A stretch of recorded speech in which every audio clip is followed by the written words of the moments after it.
Hi everyone, my name is Andre, and today we'd like to talk about the results of the first and second beta seasons of Ranked Battles.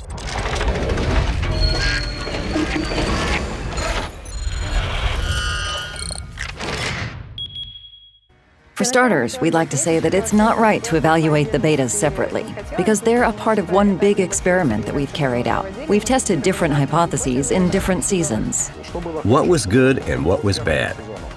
In the first season, a large number of people were able to reach the top, to receive cool rewards for getting into the first, second, and third divisions. In the second season, tension, complexity, and competitiveness.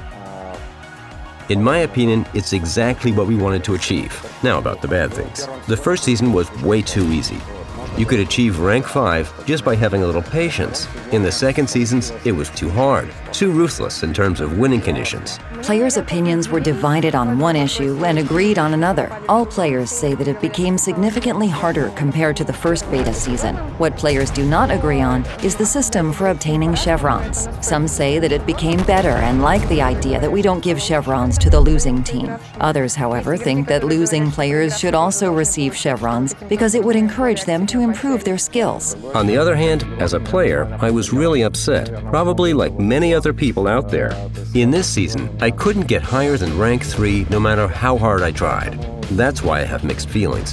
The polarity of opinions is really strong. Now, if we're serious about it, I'm satisfied, of course. In essence, we've got an audience comparable to the first season, regardless of the fact that we probably went too far with difficulty this time.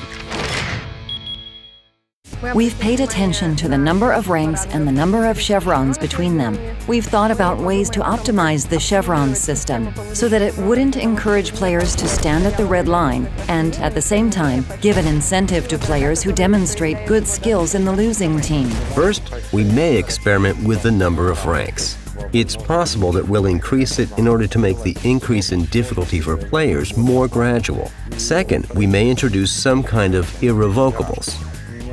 It won't necessarily be an irrevocable rank, like rank 1 or rank 5 during our beta seasons, but we need to introduce some kind of protection that will guarantee that a player who reaches some stage in the season won't lose it and won't have to do it all over again.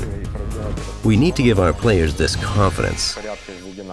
The current ranking system didn't allow us to separate players by their skills. That's why we're working on a more sophisticated system that will give us the ability to distribute players more evenly and smoothly according to their skills. This will allow our players to compete against those who are equally skilled or are a little bit stronger. In my opinion, this is exactly the change that we needed. We'll preserve the difficulty and competitiveness, but we'll make ranked battles more accessible to those who are in the process of mastering the game and aspiring to become top players. There are several things on our agenda.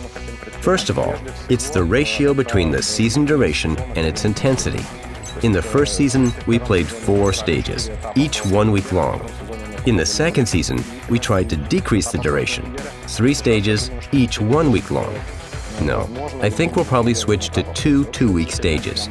In my opinion, the total duration should be increased relative to the second beta season, but the battle intensity within each stage and time and effort required should be decreased. At the moment, we're receiving a lot of information about the experience system and the maps on which players fight in ranked battles. Accordingly, we'll review the list of maps for this mode and possibly we'll optimize it especially for ranked battles. Of course, we're working on the system for experience crediting. We're studying this issue and we're thinking about how to improve it to make it as transparent as possible for the next season. If we look further in the future, ranked battles will remain a seasonal mode, a kind of season-based activity that allows players to test their skills. We don't want people to constantly be under the ranked battles pressure. We don't think it's right to launch them as a permanent activity. We want different activities, ranked battles, marathons, events, specials, etc., to complement each other. That's why we're sticking to probably 3 or 4 seasons a year. We don't plan to start the next season before the new year. We need some time to rework the mode. We see, hear, and read everything, watch streams, and blush sometimes. We know that the second season was hard for you. We know that the seasons were different. But we are extremely grateful for your feedback, for your incredible participation in both seasons of Ranked Battles. You've made a huge contribution to the development of this fascinating game mode. We're listening to you guys. If you didn't have time to leave your feedback yet, you can still do it. Your response is crucial to us. Stay tuned for more news. We'll make this game mode better.